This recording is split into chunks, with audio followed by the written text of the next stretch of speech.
नमः श्रीवर्धमानाय निर्भूतलिलात्मने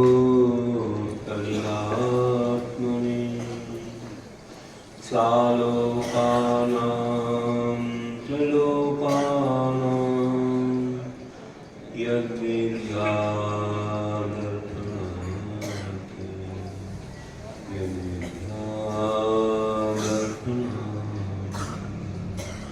बोलिए देवादिदेव प्रथम तीर्थंकर श्री आदिनाथ भगवान की, वर्तमान शासन नायक श्री महावीर भगवान की, अहिंसा परमो धर्म की, आचार्य गुरुवर श्री विद्यासागर जी महाराज की, आचार्य गुरुवर श्री आदि सागर जी महाराज की, जय भूमि संघ की। धर्मबंधु, हम लोग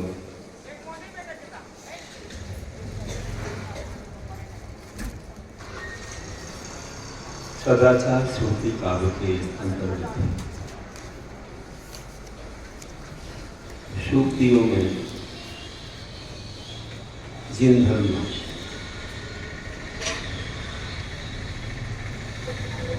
आत्मा का सदाचार छुपा है,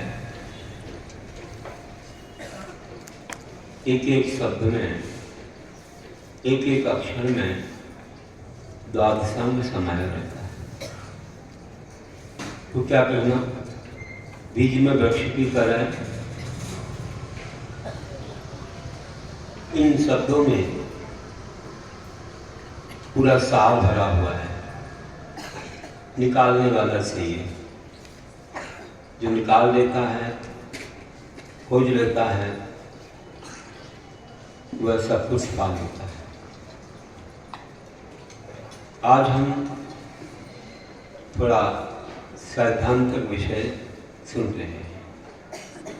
सूक्तियों में सैद्धांतिक विषय मिलना कठिन होता है, फिर भी प्रयास किया है संक्षेप में समझाने का कि नया विषय आपको मिले। ये भावना थी, भावना साकार हो जाती है। देखो, आज हम 10 करण के बारे में संक्षेप में समझेंगे, केवल परिचय ही बहुत होगा। बड़े बड़े ग्रंथ हैं इनके बारे में, हम तो संक्षेप में समझेंगे।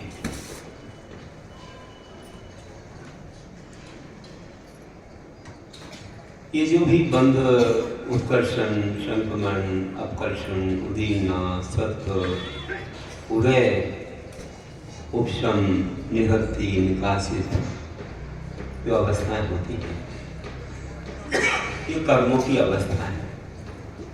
हमने समझा था सप्त तत्वों के बारे में। सप्त तत्व में जीव में अजीव का आना आश्रय कहा था। जीव में अजीव रुक जाना, जो कि कर्म अजीव है, रुक जाना सो बंध। जीव में अजीव रूपी कर्म को आने से रोकना संबर। जीव में अजीव जो बैठा है उसको थोड़ा थोड़ा बाहर निकालना निर्जरा, और जीव में से अजीव रूपी कर्म पूरा निकल जाना मोक्ष कहलाता है। जो कर्म आत्मा में आया है उसकी कई स्थितियां होती हैं, कई स्थितियां होती हैं। बंध जाता है आत्मा में कर्म, आश्रव के बाद बंद हो जाता है, तुरंत अंतर नहीं पड़ता। जैसे रविवार गया और सोमवार आया, रात गई और दिन आया, दिन गया रात आई। बीच में कुछ अंतर है, थोड़ा बहुत कुछ समय के लिए अंतर करता हो कि ना दिन हो ना रात, ना रविवार हो ना सोमवार हो, ऐसा कुछ होता है? नहीं होता है। बस वैसे ही कर्म आते हैं और तुरंत बंध जाते हैं, समय नहीं लगता है। तो कोई कोई लोग आश्रम बंध को एक ही मान लेते हैं, एक साथ कार्य चलता है।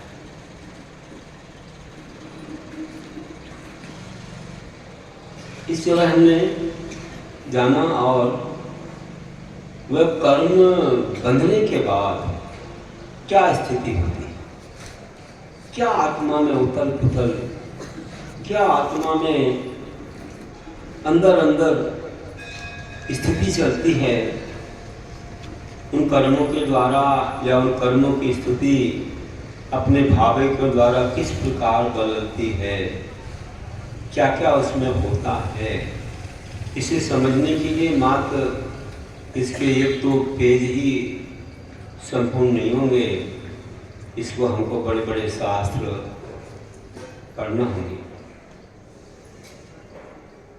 बड़े बड़े सैद्धांतिक शास्त्र हैं, उन्हें पढ़ने के लिए तो महावृत चाहिए, जैसे षटखंडागम कसाय पाहुर, जिसको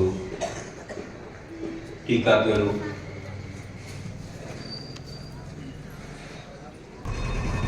जिसे हम विस्तार से जानने के लिए ऐसे षटखंडागम कसाय पाहुर आदि ग्रंथों को सुनते हैं। हम लोगों ने कुछ पढ़े हैं गुरु सानिध्य में, उन्हीं को टीका के रूप में धल्लाज या धल्ला बोला जाता है। बहुत महान है, मुनि लोग पढ़ते हैं, उस योग विशुद्धि मुनियों के पास ही पढ़ते हैं। द्रव्य क्षेत्र काल भावों में भाव शुद्धि में महाव्रत आया, लेकिन श्रावक लोग उसे गोमठ सार के रूप में पढ़ते, जीवकांड कर्मकांड इस रूप में श्रावकों के लिए व्यवस्था नैमिषारण्य आचार्य के द्वारा बनाई गई। 1000 वर्ष हो गया और लोग उसके माध्यम से तत्व को समझते हैं, गहराई में जाते हैं, कर्मों की स्थितियां समझ में आती हैं, आस्था दृढ़ होती है, विशुद्धि बढ़ती है और व्यक्ति संयम के मार्ग में आगे बढ़ता है। जैसे कि चामुंडराय ने जब गुरुदेव से, अपने गुरु नैमिषारण्य आचार्य से षटखंडागम का ज्ञान लिया, तो ऐसी विशुद्धि बढ़ी कि उसने स्वयं महाव्रतों को भी अंगीकार किया। क्योंकि षटखंडागम का ज्ञान गोमठ सार के माध्यम से लिया था। चामुंडराय का नाम गोमठ था, जिसने गोमटेश्वर बाहुबली की प्रतिमा निर्माण कराई और उसी के नाम से इन जीवकांड कर्मकांड शास्त्रों का नाम गोमठ सार, गोमठ के लिए षटखंडागम का सार दिया। लेकिन यह भी बात है, उसने सोचा एक तो मैंने पढ़ाई है, लेकिन मुझे षटखंडागम भी पढ़ना, इसके लिए मुनि बनना है। जब मुनि बना तो वह उन शास्त्रों का भी अध्ययन उसने किया, लेकिन उसके पहले जो है दे ही दिया था ज्ञान किसी रूप में। तो ऐसा महान जो ज्ञान है वह जी आत्मा का बहुत बड़ा, आवाज मत करो, देर से आते हैं फिर आवाज करते हैं, तो बोला जा रहा है कि ऐसे महान शास्त्रों से जीवन में विशुद्धि बढ़ती है। जैसे उसे मिल गया इतना महान व महाव्रत का सौभाग्य, तो ये भी धीरे धीरे सबके लिए मिल सकता। हम उसी का परिचय यहाँ प्राप्त कर रहे हैं कि कर्म आते हैं,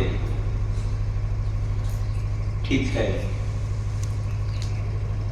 किसके माध्यम से कर्म आते हैं? कर्म तो हमेशा आत्मा में आ ही रहे हैं, क्योंकि पहले से कर्मों का बंध आत्मा में हुआ है।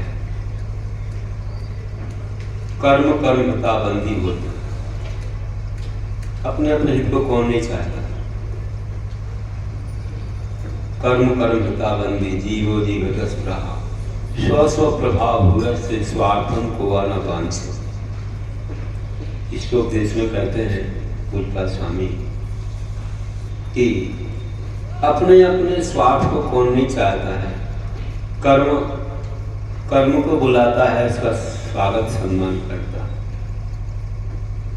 उदाहरण रूप में ऐसे कहा जाए, कर्म को खींचते हैं और बांधते हैं, और जीव अपनी आत्मा को स्वतंत्र करना चाहता है। अपना हित चाहता है कि मुझे कर्मों से बंधा नहीं रहना, ये कर्म बड़े दुखदायी है। वो बचता है, लेकिन कर्म छोड़ते नहीं है, विबंध।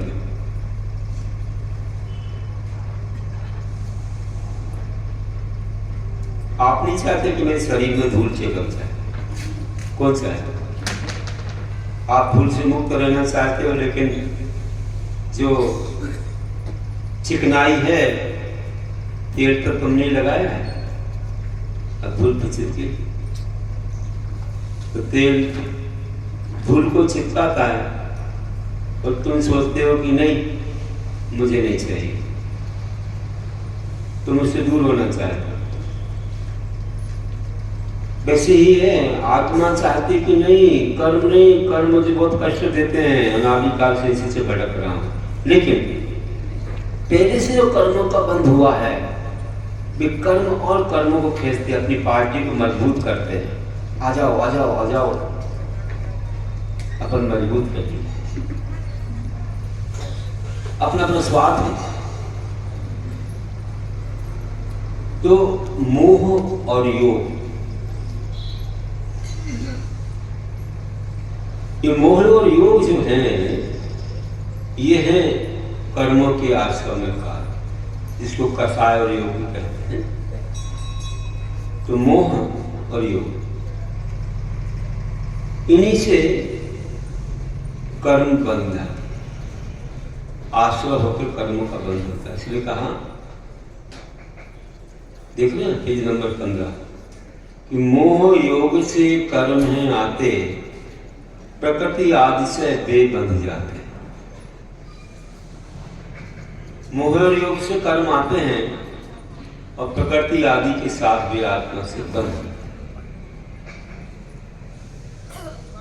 मोह करते हैं, राग द्वेष होता है, कर्म आते हैं, और आकर के वे प्रकृति आदि के रूप में, मतलब प्रकृति, प्रदेश, स्थिति, अनुभाव, ये चार भेद होते हैं। तो वे उसी रूप में बंध जाते हैं। प्रकृति क्या है? एक एक कर्म की अपनी प्रकृति है कि ज्ञान वर्णी की प्रकृति, ज्ञान में बाधा डालना, ज्ञान को रोकना, ज्ञानवर्णी कर्म की प्रकृति। दर्शनावर्णी की दर्शन नहीं होने देना, ये दर्शन मोहिनी की प्रकृति, दर्शन में बाधा होती है। जो हमारे आयतन है, उनके दर्शन में बाधा होती है। और वेदनी कर्म है, उसकी प्रकृति है सुख दुख देना, सुख दुख के साधनों को जुटाना, उसकी प्रकृति। मोहिनी कर्म की प्रकृति है कि पर वस्तु को अपना समझना, पर वस्तु से नाता जोड़ना, पर को अपना मानना, ये मोहिनी कर्म करवाता है। पर में सुख, पर में दुख, ये जो कुछ चलता है पर से संबंध, ये मोहिनी कर्म से होता है।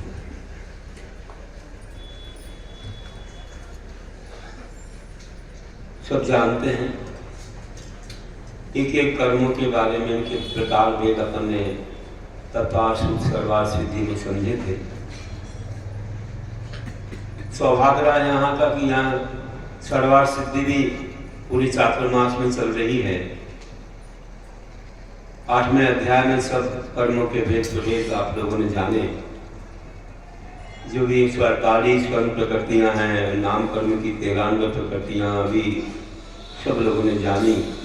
एक एक कर्म की प्रकृतियाँ, 11 वर्णी की 5, 10 वर्णी की 9, वेदनी की 2, मोहिनी की 28, जैसे आयु कर्म की 4, नाम कर्म की 13 में, गोत्र की 2, है ना, और आयु और नंत्राय कर्म की 5।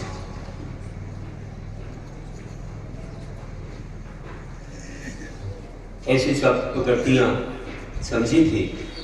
तो यही है प्रकृति बंध।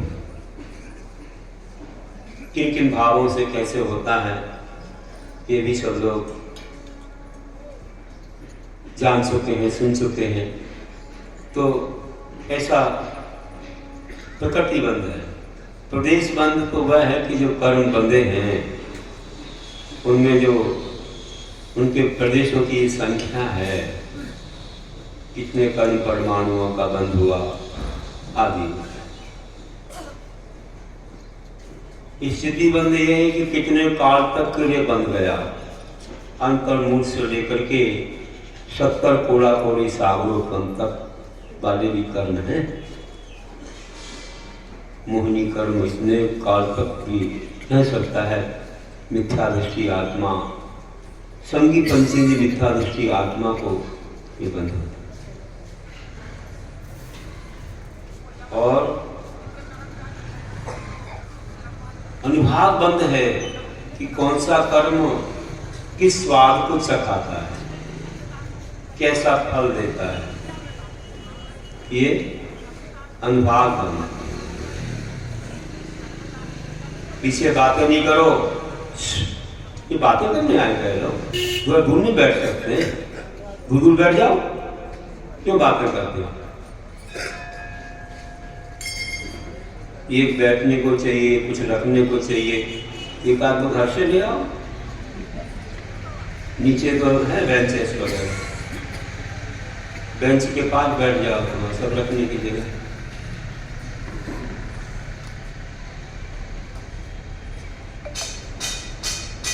तो देखो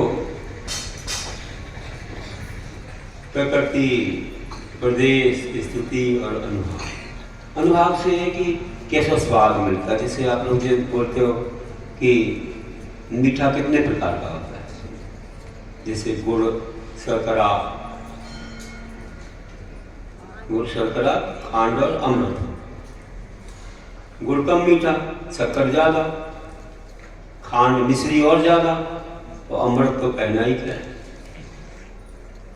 तीखा तो नहीं देखा, ये कई बार देव बने होंगे तो झड़ा होगा अपने कंठ से। इस प्रकार से जो है ये ऐसे ही पुण्य कर्म का अनुभाव होता है कि पुण्य जो रहता है ना, कम सुख, उससे ज्यादा, उससे ज्यादा, उससे ज्यादा, उससे ज्यादा। रोटी मिली, पराठा मिल गया, पूरी मिल गई, और पूरी के बाद पूरन पोई मिल गई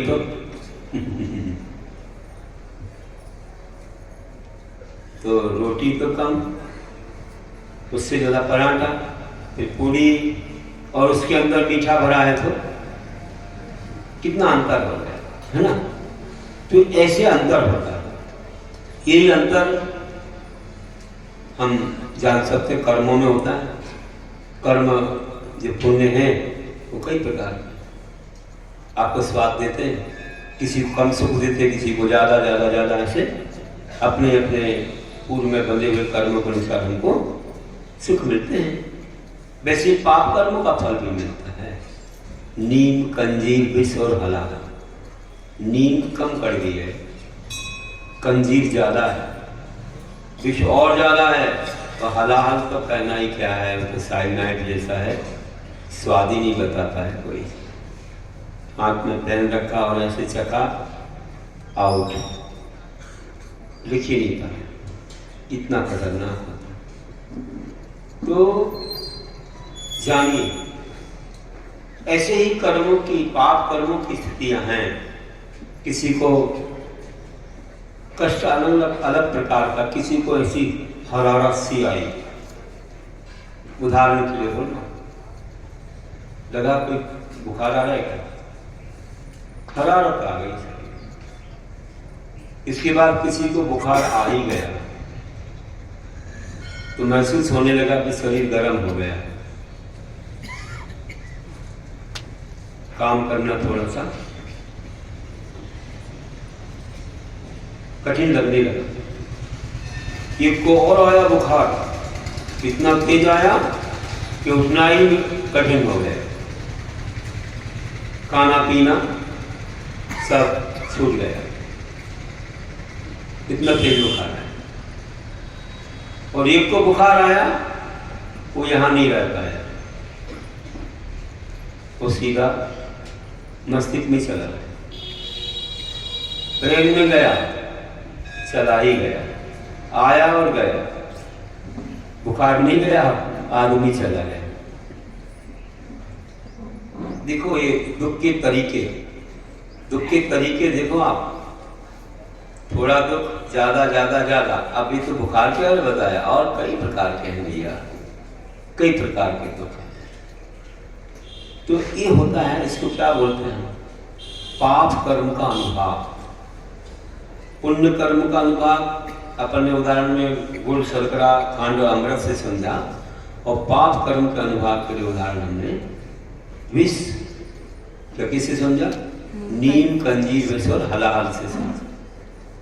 तो ये हम कर्मों की स्थितियों को जान रहे हैं, उनके अनुभाव को जान रहे हैं।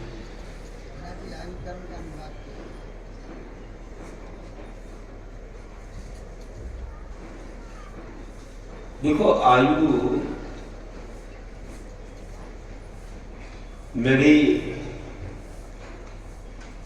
स्थितियां भी होती हैं, और उसके साथ में जो उसको अनुभव होता है वहाँ, उसी को माना जा सकता है। कई कई चीज़ों में उदाहरण मिलना कठिन होते हैं। देखो पीछे, लेकिन होता जरूर है कि किसी आयु के साथ जो उसको अनुभव होता है, दुख सुख का अनुभव होता है, अलग अलग रूप में होता है। अगर कोई हम लोग बोलते हैं आयु शुभ होती है, कोई अशुभ होती है, कोई जीना चाहता, कोई जीना नहीं चाहता। अब ये क्या चीज़ है? अब जैसे हमारे यहाँ एक आयु अशुभ है, बाकी 3 शुभ है। देवायु, मनुष्यायु, तिरंचायु शुभ है। क्यों है? क्योंकि वहां जाने के बाद कोई मरना नहीं चाहता।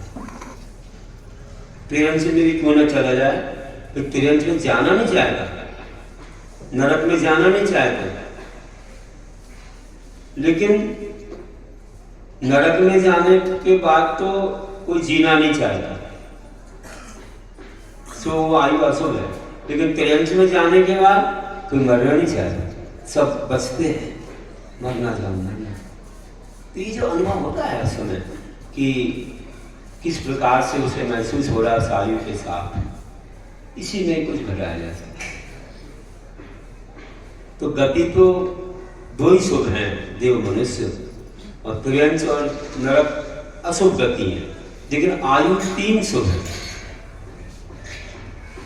नरक अशुभ है ही, तिरंच जो है उसमें जीव जाना नहीं चाहता, लेकिन वहां जाके मरना नहीं चाहता, इसलिए आयु तो शुभ है, लेकिन गति असली है।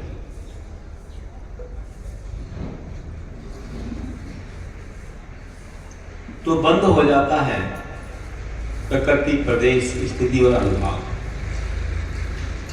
चारों को आपने जान लिया। इसलिए कहा था कि मोह योग से, कई मोह तो सब जानते हैं, मोह क्या है? मोहिनी कर्म के 28 भेद होते हैं,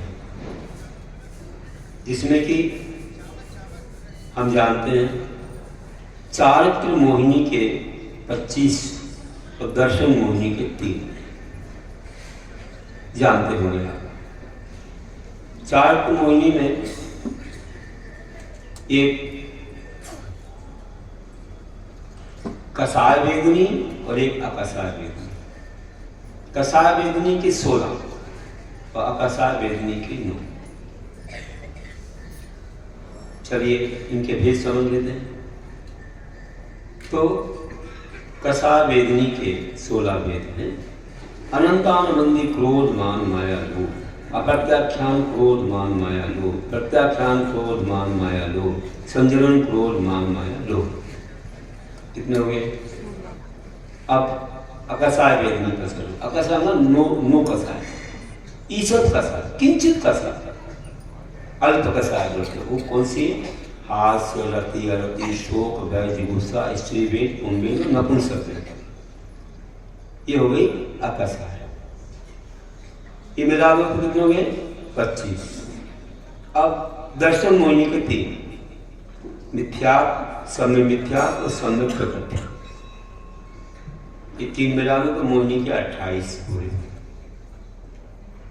तो दर्शन मोहिनी के 3, चारित्र मोहिनी के 25, उसमें से कसाय वेदनी के 16 और अकसाय वेदनी के 9। ऐसे भेद घटा दिए सभी। और योग क्या है? मन वचन काय। मन वचन काय योग कहलाते हैं। इनमें भी भेद हो जाते हैं, इनमें भी भेद हैं। योग के जो भेद हैं आप जानिए। मन योग के 4, सत्य मन योग, असत्य मन योग, उभय मन योग, अनुभय मन योग। ऐसे ही वचन योग के 4, सत्य सत्य उभय अनुभय। कायोग के 7, औदार्यक औदार्यक मिश्र, वैकृक वैकृक मिश्र, और ऐसे ही आहारक आहारक मिश्र और कार्मण कार्य।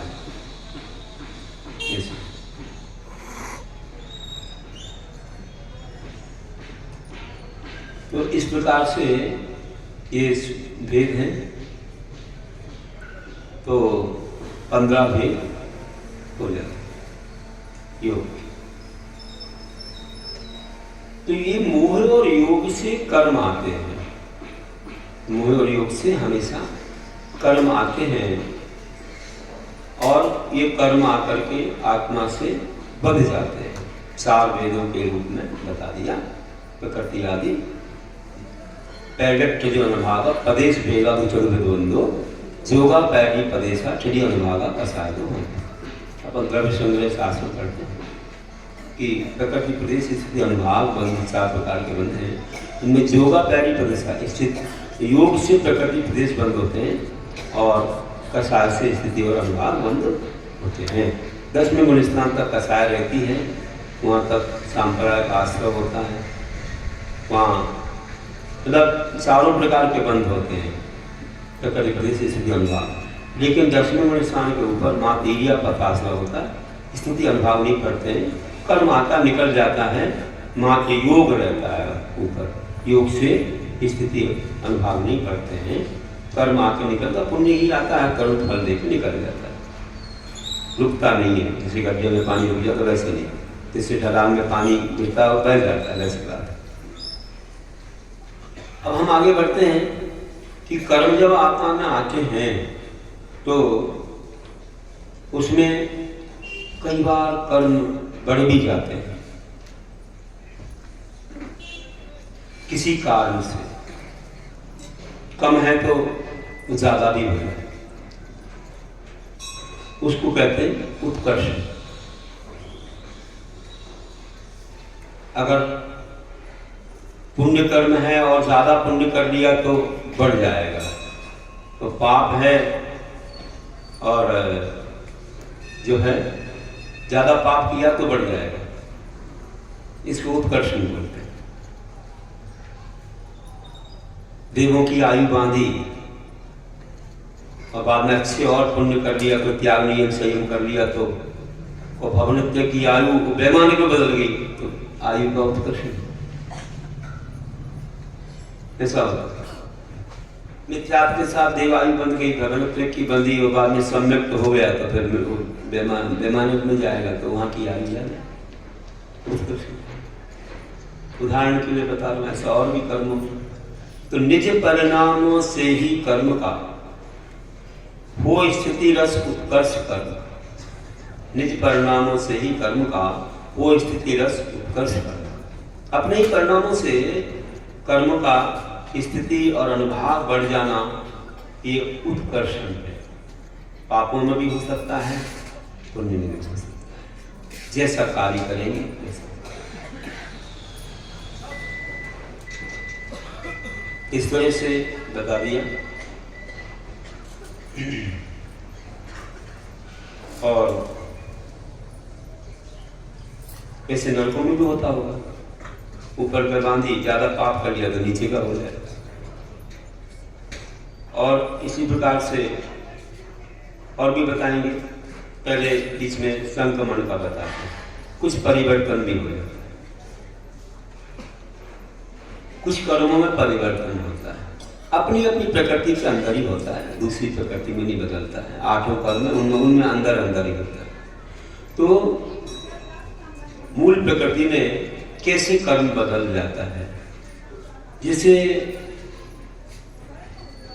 कोई अपने अंदर ही पुण्य पाप में कुछ चलता रहता है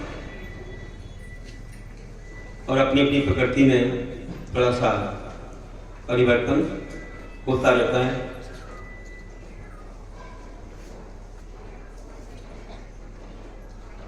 मोहिनी कर्म में अपने अपने में चलता रहता है। जैसे मानो किसी ने नपुंसक स्त्री वेद का बंद किया मिथ्यात्व के साथ, और बाद में उस सम्यक दृष्टि बन गया। नरक जाना है तो एक ही वेद है नपुंसक, उसमें जाना ही पड़ेगा, वहां की नहीं। जैसे त्रियंश संबंधी मनुष्य संबंधी किसी ने स्त्री या नपुंसक वेद का बंद कर लिया, कोई भी एक मिथ्या के साथ, अब फिर सम्यक दृष्टि बन गया, तो वेद परिवर्तन अभी उत्पन्न नहीं हुआ है, जाना है उसको, तो अब वो कहाँ जाएगा? जैसे अब सम्यक दृष्टि है तो भोगभूमि में जाएगा, तो वहां पुरुष वेद में पैदा होगा, वो स्त्री और नपुंसक में पैदा नहीं। ये होगा ये तुम यहाँ संबंधी समझना होगा, ऑपरेशन करके स्त्री का पुरुष बना लो, पुरुष, ये नहीं होता है, ये तो गलत है, ये हो ही नहीं सकता।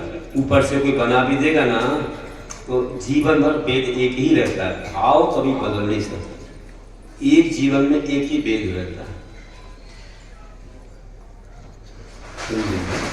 इसको कोई बदल नहीं सकता, इसलिए ध्यान। तो ऐसा परिवर्तन अगले जीवन के लिए हो जाता है। ये मोहिनी कर्म है, देखो मोहिनी कर्म हुआ कि नहीं हुआ? आकाशाय वेदनी है ना मोहिनी कर्म में, वेदनी कर्म अलग, ये कसाय वेदनी आकाशाय वेदनी ये मोहिनी के भेद है, ये वेदनी वो अलग है, साता साता वो, ये मोहिनी के अंदर एक वेदनी लगता है। तो ये हुआ, ऐसे एक एक कर्मों में चलते रहते हैं, तो संक्रमण हो गया, वेद संक्रमण हो गया, वेद परिवर्तन का संक्रमण एक ही बात है। ऐसे और भी कई चीजें हो गई। तो मूल भेद बिन प्रकृति बदलती, होय संक्रमण अन्य में ढलती। मूल प्रकृति बिन प्रकृति बदलती, होय संक्रमण अन्य में ढलती। मूल प्रकृति मूल भेद बिन प्रकृति बदलती, मूल भेद को छोड़े बिना मतलब मूल में ही परिवर्तन होगा, जैसे मोहिनी का मोहिनी में होगा, है? तो मूल में भेद हुए बिना, मतलब मूल में परिवर्तन हुए बिना प्रकृति बदल जाती है।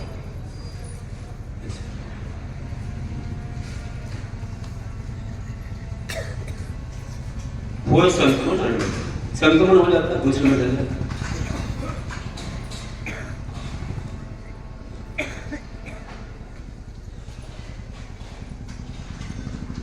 फिर आगे अपकर्षण भी होता है। अपकर्षण क्या है? कम, जैसे ज्यादा बताया था उत्कर्षण, इसे अपकर्षण है।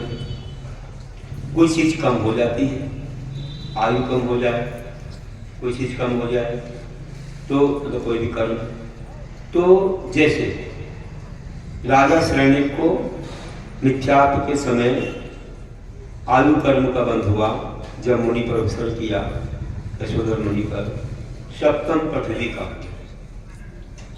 नीचे नरक में सप्तम पृथ्वी, उसमें जो नरक होते, नरक तो वेदों का नाम है, 7 नरक को उपचार में बोलते हैं लोग, 7 पृथ्वियां होती हैं नीचे, एक एक में कितने नरक होते हैं, बहुत नरक होते हैं। यानी पृथ्वी में ही 30 लाख कितने, और अंतिम पृथ्वी में मात्र 5 बिल, तो सब मिला करके 84 लाख बिल होते हैं। तो 84 लाख नरक है, उन बिलों का नाम ही नरक होता है। तो 7वीं पृथ्वी का बंद हुआ 33 सागरोपम का, और जब उसने उपसर्ग दूर किया और क्षमा मांगी और सम्यक्त को ग्रहण किया, यहाँ तक कि तीर्थंकर के समूषण में गया, छाया सम्यक्त को पाया, उसका वह 33 सागरोपम का कम होकर के पहली पृथ्वी में 10,000 वर्ष की है जगन्नायु, और मानो एक सागर की है उत्कृष्ट, तो ना उत्कृष्ट ना जगन 84,000 वर्ष की रहेगी इसकी, कहाँ सागरोपम वो कहाँ हजार, इतना कम, इसको बोलते अपकर्षण। ऐसे और भी कर्मों में होता है। तो कर्म स्थिति का कम हो जाना अपकर्षण आगम में माना, कर्म स्थिति का कम हो जाना उत्कर्षण अपकर्षण आगम में। अब उदीपना क्या चीज होती है? समय के पहले कर्म का फल मिलना उदीपना। कैसे होता है बताओ? अभी तो आप लोग हंस रहे हो, अभी तो आप लोग प्रसन्न बैठे हो, बताओ अभी तुम्हें समाचार आ जाए कि कोई गमी हो गई और वो भी तुम्हारे घर में होगी, तो क्या होगा? अभी इसी समय तुम्हारे अशुभ कर्म की उदीपना होगी, होगी कि नहीं होगी? रति अरति में बदल गई, अभी रति थी सुख था, वो अरति में बदल गई। अभी हंस रहे थे हास था, अब अरति होगी रोना होने का, तुरंत बदल गया। देखो बदलना तो ठीक है, उदीना हो गया। जो कर्म अभी उदय में नहीं, मतलब उदय तो है जो भी है, अभी वो फल नहीं दे रहा था, लेकिन वह फल दे रही, अचानक तुरंत अरति शोक की आपकी स्थिति आ गई, वेदनी कर्म भी आ गया अचानक, असापा वेदनी, सापा वेदनी, असापा वेदनी। अभी सुख था, आनंद था, तुरंत खबर मिलती हुए दुख में बदल गए। तो ये है उदीरना, अकाल विपाक उदीरना, अकाल में कर्म का फल मिलना उदीरना। आप सुख से जा रहे थे, आनंद मना रहे थे, एक कांटा लग गया, तुरंत सीसी सुसु करने लगे, कांच लग गया, साफा में बदल गई। अब दुख होने लगा, अरे भैया बड़ी पीड़ा हो रही है। तो क्या इसको कोई कोई कर्म समय से आता है, समय से जैसा बंधा था समय से आया, तो वो तो जो है उदय हुआ, लेकिन जो समय के पूर्व आ गया, समय के पूर्व आ गया वो उदीना बोलते हैं। अब हमें नहीं मालूम कि समय से आया कि नहीं आया, हम तो यही मानते भाई उदीना हो गई। कोई एक्सीडेंट हो गया, तुम बोले देखो अचानक मर गया हो, अकाल मरण हो गया, ऐसा लगता है, लेकिन आगम तो ये कहता है कि कभी समय से भी हो जाता है। हमको लगता है कि ये अकाल में हो गया, लेकिन अकाल में नहीं। सुकुमार स्वामी की आयु जो है कम ही थी, और गुरु ने बता दिया कि 3 दिन की आयु से जवानी में, और उन्हें जाके मुनि बदले करके और ध्यान किया, और सियारनी ने खाया। सियारनी ने खाया ऐसे कोई देखेगा, मुनिराज की बात पर किसी को मालूम नहीं है कि उन्हें क्या कहा। कोई बोलेगा देखो सियारनी ने खा लिया, अचानक अकाल मरण हो गया उनका, क्योंकि तो गुरु ने पहले ही कह दिया था कि 3 दिन की आयु से भले सियारनी बीच में आ गई, लेकिन उनकी आयु उतनी थी, ना भी आती तो जाना ही, कहने को ऐसा हो गया। राजा श्रेणिक को एक खंबा लग गया, मरण हो गया। लोगों ने तो कह दिया, पुणित के आने से उन्होंने सिर मार दिया अपने खंबे में। अरे भाई, छाया श्रवण दृष्टि आत्मा है, तीर्थंकर प्रकृति का बंध हुआ है, उसका अकाल मरण होता ही नहीं है। अकाल मरण नहीं होता है, वो उनकी आयु उतनी रही होगी और समय गिर गए और वो लग गया उनको। वो निमित्त ऐसे मिले कि फैडी हो रहा था, वो पुत्र भी आ रहा था, अब वो तो छुड़ाने के लिए जा रहा था कि माँ ने समझाया तूने ये क्या कर दिया, उनको कहाँ डाल दिया, तेरा इतना उपकार किया कि अब तेरे को कोई कष्ट होता था तो तेरे को कैसे संभालते थे, अपने सुख को भूल के तेरे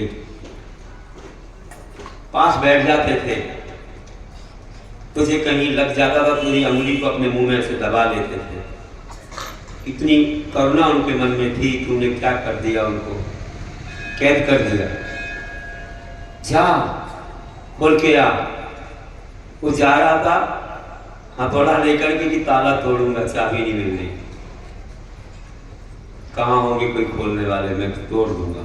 उनने क्या सोचा होगा कि मारने आया, अगर सोचा भी हो तो भी उससे मरण नहीं हुआ, ना ही वे जो है उन्होंने सिर्फ उससे मारा है, बल्कि उनकी आयु उसी समय ऐसा योग मिला कि जैसे सुकुमार को योग मिला कि आयु पूरी हो रही है और सियार नहीं खा रही है, कहने को रहा सियार नहीं खा रही है, आयु के वजह से पूरी आयु पूर्ण होने से उनका मरण हुआ।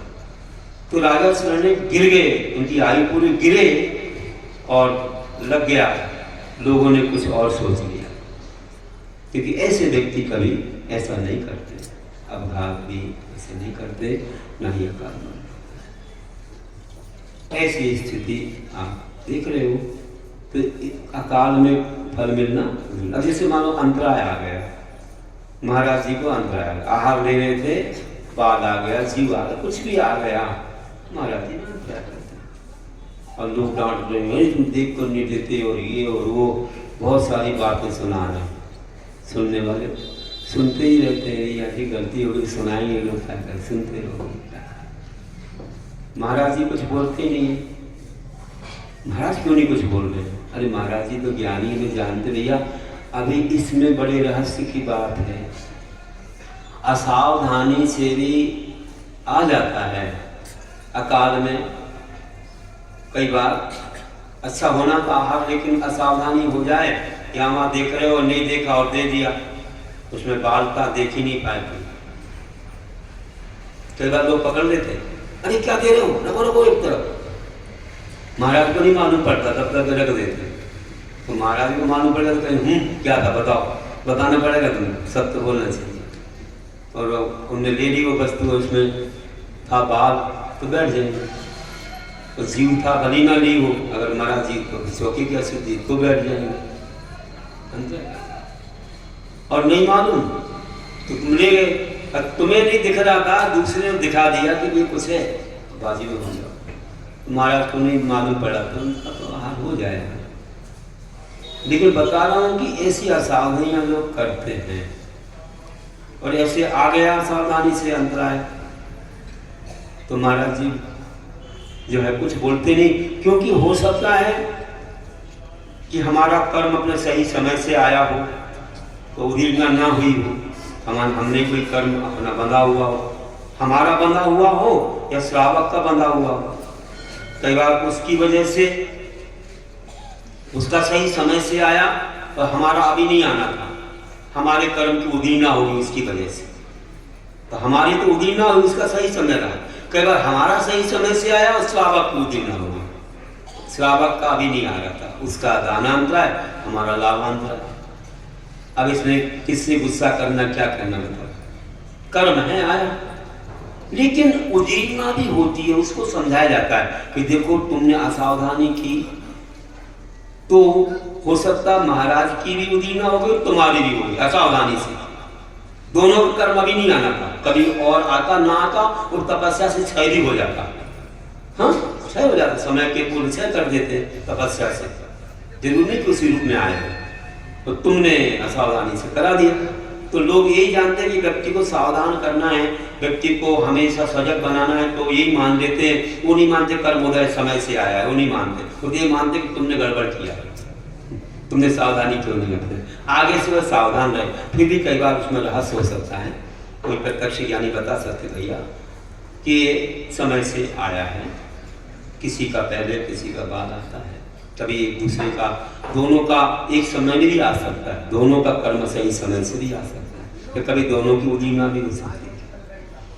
तो समय से पूर्व जो कर्म आता है, आयु ज्यादा थी और बीच में एक्सीडेंट का अवसर आ गया और पहले ही आयु कर्म करने से झड़ गई, टंकी चलना थी 1 महीने और बस्ट हो गई तो 5-10 मिनट में जल गई, सारी गैस खत्म। कर्म अभी तो बहुत था, लेकिन असावधानी हो गई तो आयु कर्म तुरंत झड़ गया, तुरंत एक अंतर्मुहूर्त में झड़ गया और आत्मा चल गई। तो बचना किससे है? असावधानी से बचना। और किसी किसी का कर्म आया कि उतनी आयु थी और उसी समय एक्सीडेंट का निमित्त मिल गए, एक्सीडेंट हुआ और आयु उतनी ही थी और उसी समय निमित्त भी मिल गए, तो उसको हम अकाल थोड़ी माने, वो तो सकाल है। क्यों मिलते ऐसे निमित्त? कई लोगों को एक साथ पाप कर्म किया हो तो उनको कष्ट आना हो, दुख आना हो, तो वे ऐसे निमित्त से ही तो राग द्वेष करने लग जाते हैं। राग द्वेष में एक निमित्त मिल गया उनको, देखिए हुआ हो अपने समय से ही है, तो इसको कोई नहीं जान सकता कि समय से हुआ है, इस समय के पूर्व तो वे ही जानेंगे। कौन जानेंगे? जो प्रत्यक्ष जानेंगे, वे जानेंगे। हम विश्वास करेंगे दोनों पर कि कुछ भी हो सकता है, लेकिन हम सावधानी रखने के लिए कहेंगे कि भैया सावधानी रखना चाहिए, क्योंकि कभी अकाल में भी कर्म का फल मिलता है। चलिए, तो इसको बोलते हैं उदीर्णा। समय पूर्व जब कर्म फलित हो, कर्म उदीर्णा साथ गलित हो।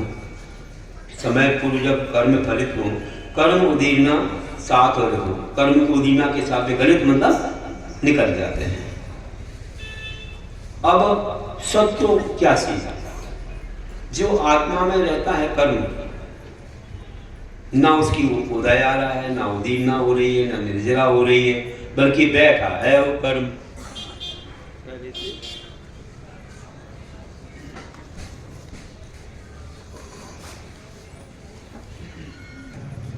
ऐसा कर्म जो कि कुछ नहीं हो रहा है, बस वहां पर जैसे कोई वस्तु रखी हो, ऐसा उदय उदीर्णा ना ही निर्जरा, सत्य कहो कर्म डिगे न जरा। कर्म उदीर्णा, उदय भी नहीं, उदय उदीर्णा ना ही निर्जरा, ना उदय आ रहा है, ना उदीर्णा हो रही है, ना निर्जरा हो रही है, बैठा है अंदर कर्म कहो, सत्य कहो, कर्म डिगे ना जरा, जरा भी डिगता नहीं है, वही ऐसे ही बैठा रहता है, वो सत्य बोलते हैं। आत्मा में कर्मों का सत्य होता है। कई कर्म बिना फल दिए रहते हैं, कई नीचे फल मिलते हैं, लेकिन ऊपर बना रहता है वो कर्म, ऊपर तक बना रहता है। कई बार उपसर्ग श्रेणी चढ़ जाते हैं, कर्म बैठा हुआ है, अभी ना उसकी कुछ भी नहीं हो रहा, उदय ना वगैरह कुछ भी नहीं हो रहा, उदय भी नहीं आ रहा, कि वो कर्म बैठा है। कभी काम आएगा, द्रव्य क्षेत्र काल भाव को देख करके वो कर्म आता है, लेकिन कर्म रहता है अंदर। इस वजह से अब जैसे 11वें गुण स्थान में पहुंच गए, मोहिनी कर्म सत्व में है, सत्ता है मान लीजिए,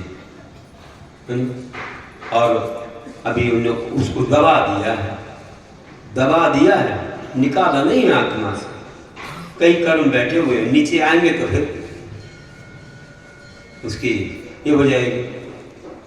कभी स्थिति जो आएगी समय से वो मिलेगा फल, जब द्रव्य क्षेत्र काल भाव को देख कर। और जैसे कि धूल जम गई पानी में, ऊपर से स्वच्छ दिख रहा है, एक कंकड़ पड़ेगा तो ऊपर आ जाएगा, वैसे ही होता है। अब आगे उदय कैसे आता है, तो अपने अपने जब जो काल आता है, स्थिति आती है, उस समय उसका उदय आ जाता है, और सही स्थिति पर कर्म झड़ जाता है। उदय में आके तो वह सविता का निर्जला है, और जो समय से पूर्व उदीना करा के लाया जाता है तो वो अभिपाक निर्जला होती है। तो समय से आकर के झड़ना ये उदय है।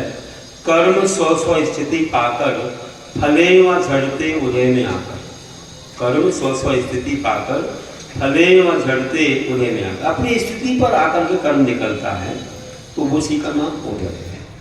समय से पूर्व ले आएंगे ना, जैसे महाराज जी ने कई नियम लिए हुए, तो समय से पूर्व कर्मों को झड़ाते रहते हैं। गर्मी सहना, ठंडी सहना, जल्दी से कर्म उदय में आएंगे, इसे नियम लेना, कई प्रकार के आहार आदि में अंतराय आदि पालना, तो समय से पूर्व कर्म जो है जल्दी निकल जाए, इसलिए वे ऐसे नियम लेते हैं और जल्दी कर्म को झड़ाते हैं, तो उसको उदीना कहते हैं। लेकिन ये तो उदय अपने समय से आता है, कुछ नहीं है अपने समय से उदय में आया, सामान्य से व्यक्ति बैठा था, कोई ना रोग था ना कुछ था, अपने आप आयु खत्म हुई और चला गया, कुछ भी उसके लिए बाधा नहीं। ये समय से आते रहते हैं कर्म, पुण्य भी आता है, पाप भी आता है, समय से आते रहते हैं। अब आप जो है शांति से बैठे हो, घर में बैठे हो, अपने समय से कोई आया, आपको भोजन दे दिया, ना आपने मंगाया, न किसी से छुड़ाया, न कुछ किया, तो आपका समय से आया और आपको मिल गए। ऐसे सामान्य से बता रहा हूँ, ऐसे उदय आते रहते हैं और ये होता रहता है। तो ये अपन थोड़ा थोड़ा समझ रहे थे, ज़्यादा गहराई से तो नहीं समझ रहे हैं, लेकिन हाँ परिचय प्राप्त कर रहे, तो बड़े बड़े ग्रंथों को पढ़ना पड़ेगा। उपशम क्या होता है कि 2-3 बस, तो उपशम क्या होता है? उपशम वही बात कि कर्म को दबा दिया जाता है। जैसे अभी कहा था कि कोई गंदा पानी हो और आपने फिटकरी ऐसी फिरा दी, अशोकनगर का कुएं का पानी जैसे, और फिरा दी तो नीचे सफ़ेद सफ़ेद जम गया, है ना, बड़ा नुकसानदायक है, कई लोगों को लाता है, हेडेक हो जाता है, आहार करके आए और सिर दर्द शुरू, क्योंकि वो पानी है सर, क्या करता है। तो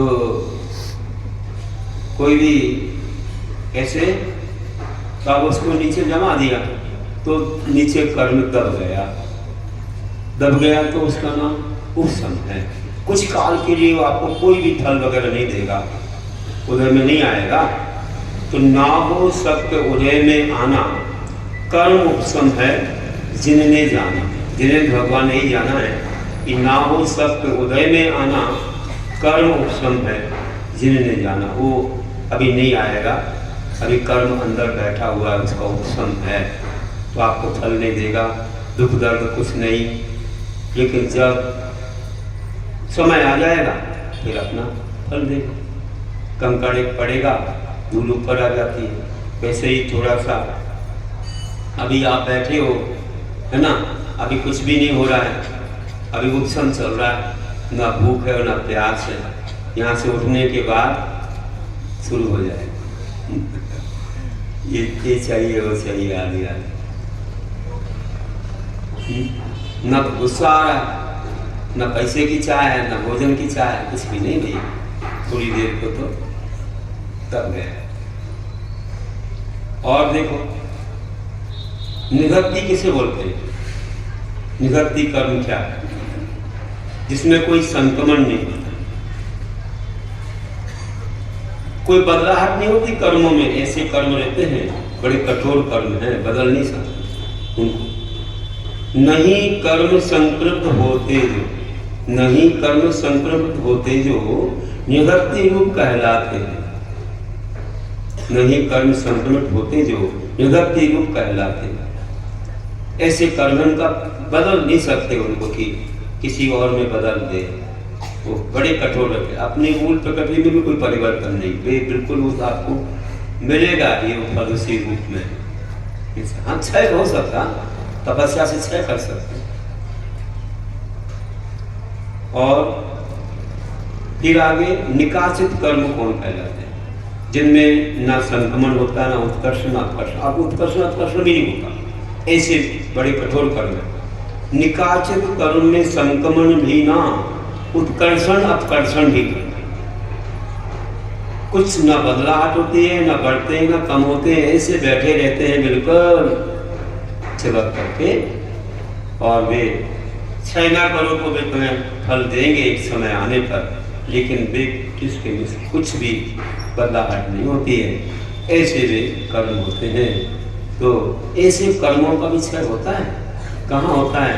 कहते हैं जिन्हें भगवान के दर्शन से, उनके बिंब के दर्शन से हो जाता है, बिंब प्रतिमा के दर्शन करने मात्र से ऐसे कर्म भी पलायन हो जाते हैं। इसलिए लिखा है हमारे शास्त्रों में कि जिन बिंब दंशने ने निभक्ति निकासितस कम्म कलावस खय दंशना, कि जिन्हें भगवान के बिंब के दर्शन से निभक्ति निकासित जैसे कर्म कलापों का क्षय देखा जाता है।